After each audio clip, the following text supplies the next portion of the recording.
Hello, मी अंजली. स्वागत आहे तुमचं एका भन्नाट ब्लॉगमध्ये.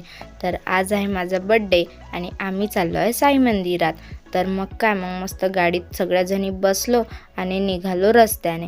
तर फायनली आम्ही पोचलो साई मंदिरमध्ये. तर आम्हाला करायचा आता रोड क्रॉस. मग ह्या मोठ्या मोठ्या गाड्यांना जाऊ दिलं आणि निघालो रस्त्याने. तर मग मस्त पोचलो आणि हे दुरूनच बघा दिसते साई मंदिर आणि खूप पायऱ्या पण चढा लागते. इथे आहे पाय धुण्याची व्यवस्था पण. मग मस्त ऊन वगैरे मस्त तपत होती, त्यामुळे आम्ही सगळ्याजणी सुटलो धावत. मग पोचलो आणि आमचं नशीबही खूप मस्त की आम्हाला गेल्या गेल्याच आरती मिळाली. मग आरती वगैरे केली आणि त्यानंतर पूजा वगैरे केली सगळ्यांनी आणि मग मस्त थोडा वेळ निवांत बसलो. खूप मंदिरात मस्त शांत वातावरण होतं. मग आम्हाला दिसली गुफा. तर मग आम्ही गेलो त्या गुफेमध्ये.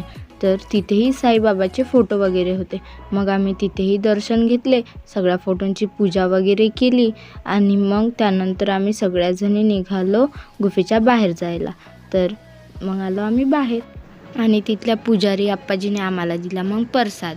मग आम्ही खाल्ला प्रसाद आणि प्रसादामध्ये मस्त पेढा वगैरे पण होता.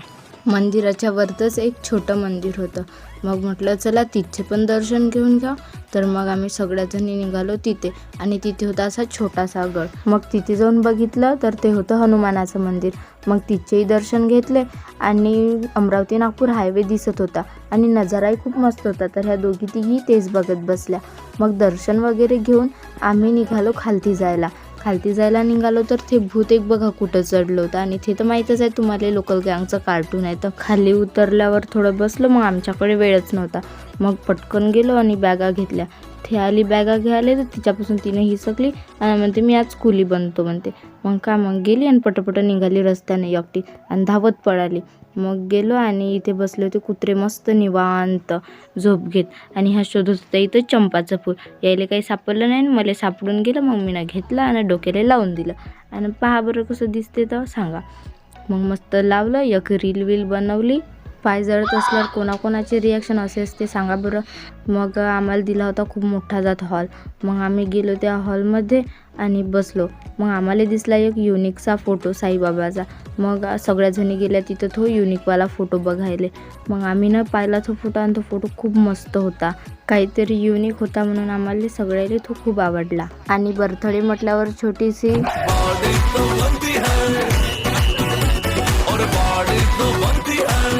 आणि मग एक मस्त निंबू आणि चिवड्याची पोज वगैरे दिली आणि आम्ही सगळ्याजणी लागलो चिवडा खायला. आणि चिवडा कसा झाला तर तुम्हाला आता हे सांगणार आहे. हाय हाय होय होय, हाय हाय होय होय, हाय हाय होय होय. तर मग आमचा चिवडा वगैरे झाला खाऊन आणि आम्ही निघतो आता घरी जायला. तर आम्ही आलो रस्त्यावर आणि तिथून केला साई मंदिरला बाय. तर हे मंदिर आहे अमरावती नागपूर रोडवर आणि खूप मस्त आहे. तर मग घरी जायला निघालो आणि ॲटो बस वगैरे काही होती नाही. मग आम्ही निघालो पायदळ रस्त्याने. मग सुरू झाला आमचा 3 किलोमीटरचा प्रवास आणि मैत्रिणीसोबत पायदळ जाण्यात तर मजाच येते. आणि हे आहे नागपूर अमरावती रोडवरचं पेट्रोल पंप. मग मस्त गेलो. कोंडाईत पोचल्यावर काहीतरी खाऊ म्हटलं. मग घेतला आईस गोला आणि इकडे मस्त पाडू खाणं सुरू होतं. मग आईस गोला वगैरे खाल्ला आणि बसलो ॲटोत. मग गेलो पेट्रोल पंपवर आणि टाकलं मग पेट्रोल डिझेल वगैरे आणि मग निघालो रस्त्याने. तर वादळ वगैरे सुटलं होतं, पावसाचा मोसम वगैरे झाला होता, भीती खूप वाटत होती. मग मस्त गराड वगैरे सुटलं. मग फायनली पोचलो काजळीत. मग काजळीत पोचलो, उतरलो ॲटोतून, पैसे वगैरे दिले आणि निघालो रस्त्याने. मग आजचा ब्लॉग मग इथेच एंड करतो. आजच्यासाठी बस एवढंच. Bye bye.